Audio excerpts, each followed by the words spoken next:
think I'm particularly qualified to talk about this. Like many of our clients, I'm a motorcycle rider myself, and I've been riding since 1971. I've represented many injured motorcyclists over the years throughout the entire state of Oregon, from Astoria to Ontario, from Portland to Ashland. And when I want to, I get to confer with our other AIM attorneys around the country, our brain trust, if you will, both on accident cases and on bikers' rights issues too. This has given me a great deal of experience in an area of law where if you don't know what you're doing, the injured rider doesn't stand much of a chance of being treated fairly.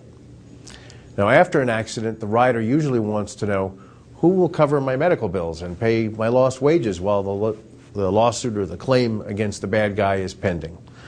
The answer is, it depends. Typically, most bills are paid out at the end of the case.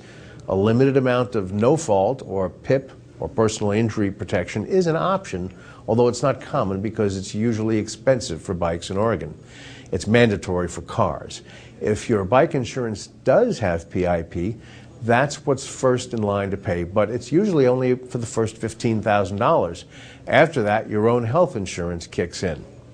More often, a bike policy will have a little bit of MedPay coverage that pays medical bills up to $5,000, sometimes even less. MedPay should not be considered a substitute for good health insurance, which every rider really should have.